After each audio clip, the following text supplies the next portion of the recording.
Well, we're back inside MTHQ and we were just reminiscing that we went from doing it in the car park to doing it remotely, Gary, for some time. And it's been interesting to follow this whole journey about the communications here in the Isle of Man. You're back, are you? I mean, everyone's back here at work? Yeah, kind of. We've actually adopted a new model. So we have some people need to work inside a building. So, for example, a contact centre. Then we've got some people actually we don't want them to be inside the buildings, like our sales teams. We want them to be with customers. And then you've got a bunch of people in the middle who actually, now that we've been through COVID, we know we can work from home effectively. So we've now got a bit of a hybrid model where some people work from home and in the office. So it means that we maintain the productivity that we saw through COVID. It also helps their work-life balance, which I think is great for all of our people.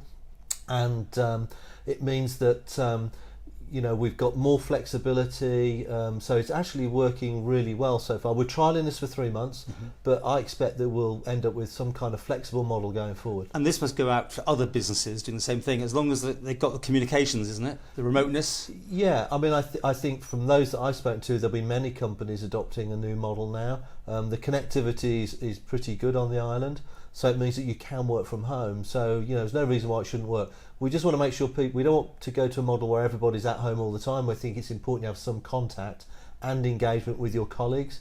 But that kind of balance of sort of 50-50 maybe on average, we think should work well. Because I mean, at one stage you couldn't have anyone going in the house, your shop was shut and all that sort of thing. It must have been a nightmare. Yeah, I mean, it's been an interesting journey, like it has been for many. I mean, when we talked last time, we said we were outside the building here. We acted pretty quickly and got our people out within 48 hours. We run a business continuity plan all year. We tested it. It was pretty seamless for us. We were very well prepared. And then we've had engineers that were out providing critical service. Then we had to withdraw some of the services because of some of the regulations here introduced by the government. We then closed the shop. We've then opened the shop. We got ready for social distancing in the shop. We operated. Did you put all that in place? We did that for a couple of weeks, and then of course we had the surprise from the government that there was no social distancing, so we unwound that. Oh, so people can touch phones again now? Yeah, and all that stuff. I mean, we're still being very careful. We've still got perspex up. We're still cleaning equipment. I think we need to be conscious that although we've been very fortunate on the island that we haven't had any cases for 50 days now, that we still need to be careful. So we are very cautious in the building. We've hand sanitizer. We are still being very careful. Communication, as I said, is important to people.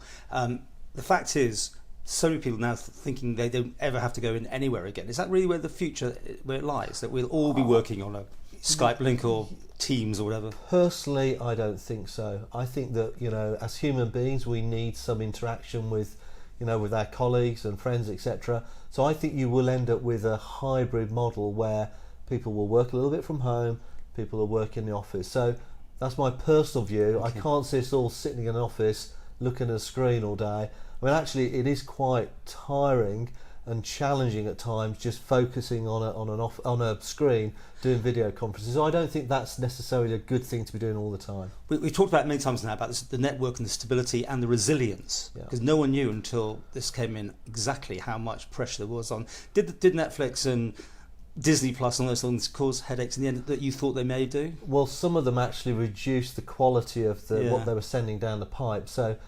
overall, I'm really pleased with the way the network has performed. I do know there are some areas where they've had some challenges, and I do know that the quality is not as good as we would like it. But when you consider that most of the population was actually sent home to work on their home broadband, I think we've been pretty resilient, and it's worked pretty well. We've obviously had to adapt. We made some changes to the network as we got some feedback that there were some issues in certain places. So I think it's held up really well. I think the exciting thing is that we've got the Fibre programme. And I think if this ever came back in X months or years' time, once we get fibre across the whole of the island, I think we'll be in fantastic shape for the future. Yeah. And we talked about this before, because I'm going 5G to you, and you're going, no, it's fibre. I mean, people want both these things. Let's deal one at a time. Certainly, I see it's in these ads that fibre's passing here, there, and everywhere.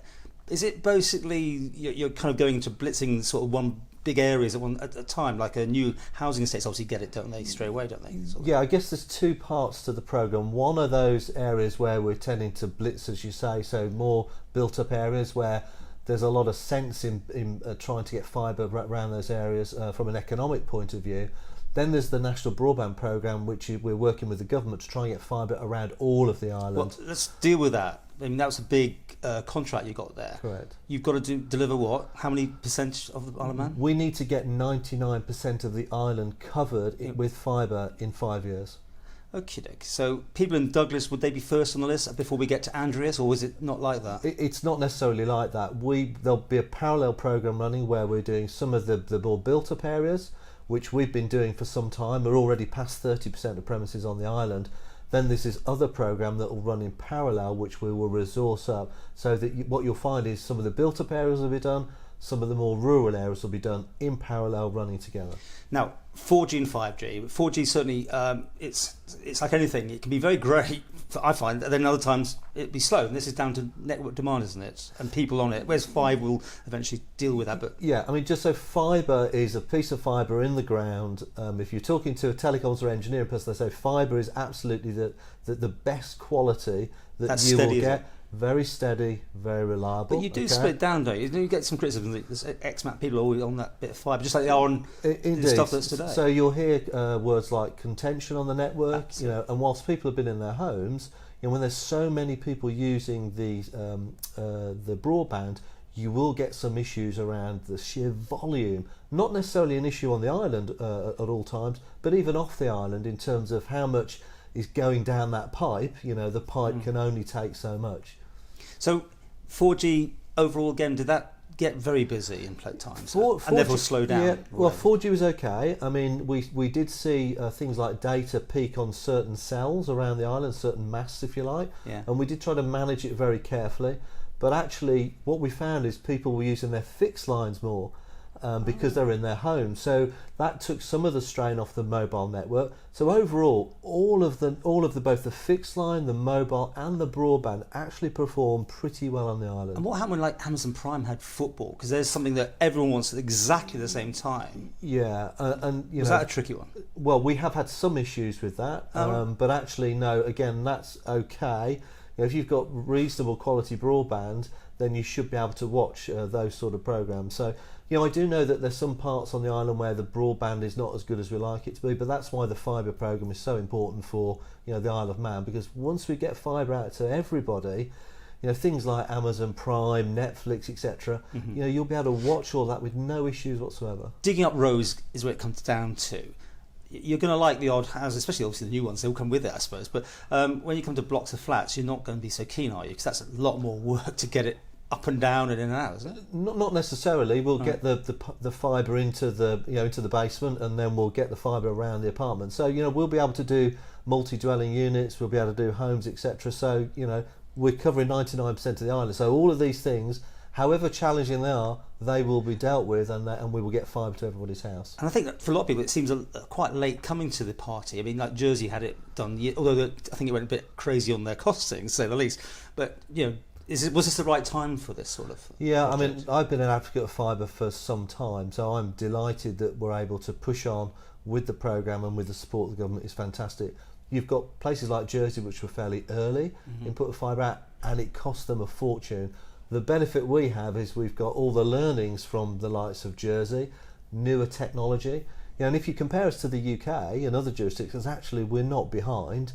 We're in good place, and also in terms of the level of take-up, it's pretty strong here as well. So I think we're in a good place, and the timing could never be better, given what we've just been through with COVID. My view is that good quality broadband in the home is critically important today, and never been more important. Will you have any competition on that fibre because you're putting it in? Or do they have a choice of who they're going to go with, or is it has to be you sort of? So it's a wholesale arrangement. So we will put the fibre in the ground. We will pass premises. A customer will have the opportunity to connect to that fibre. We will be. They get a special price, I'm sure. Well, we'll be selling it wholesale to our competitors as well. Yeah. So at retail level, you can buy it from any of the operators on the island. But when it goes past their house, you really want to, you're keen to get them to sign up, aren't you? Well, yeah. I mean, all of us, and we have to, under the regulations, we have to tell the other operators. So it's equal in terms of the consumer's ability to buy from either us or the competition. And that's what kind of always blows everyone's mind. Is at the end of the day, it's still the same fibre, whoever you're with. It's the same infrastructure. It's just what service you might get or what plans or whatever. So we'd like to think that the service you get from us will be superior to the service you might get from a competitor. Okay.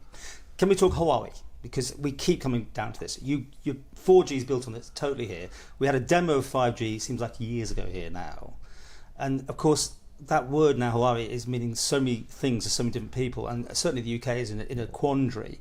You've gone very quiet on it still, haven't you? I mean, we're not rushing to be the first of anything now, clearly. Well, let's start with 5G. I've been very clear that fibre is what we're focused on and will continue to focus on. Will we have 5G on the island? Yes, we will have 5G. It's just about timing. Okay? Will it be Huawei, though? And so when it comes to Huawei, interestingly, we very unlikely, given what's going on, that we put any Huawei kit into the network for obvious reasons. Yeah. But also the model has changed. Huawei, some years ago when we put 4G in, were a newcomer to the market. They were very competitive.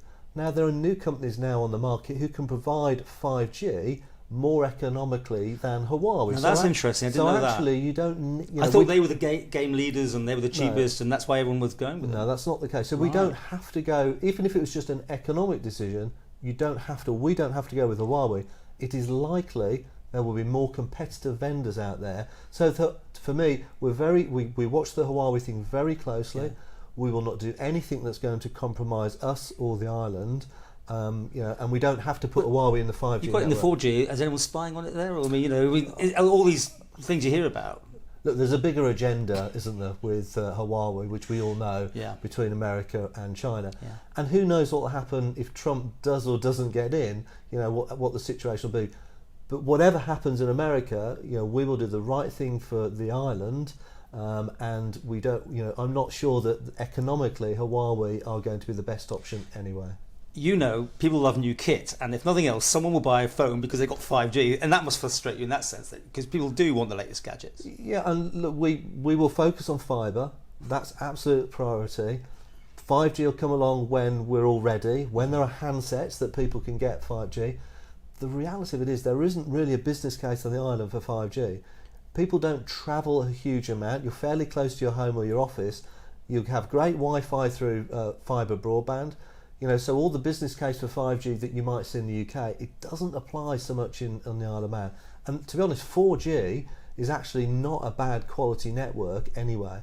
Yeah. Don't phone calls go over 2G or something? Is it at the end of the day? Yeah. So we still have 2G, 3G, 4G, and eventually we'll have 5G. One of the things we will need to do is start to remove some of these legacy systems, if you like, because it's not economic, and the world moves on. So eventually, some of the quality is not brilliant, and the quality won't be as good. Yeah. So it'll be better things to come, but no timescales. Interesting.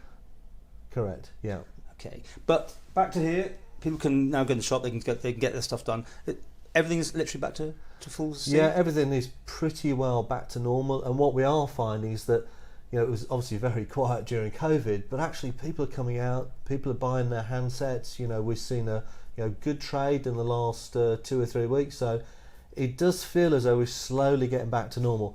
And if this place, HQ, is a sort of barometer of what's happening, I've seen 30% occupancy in the last couple of weeks. Today when I came in, it was probably 60-70%. So I think we will still have this mixture of home and here, but people will start to come back in. Also when the weather's rubbish, more people come in the office.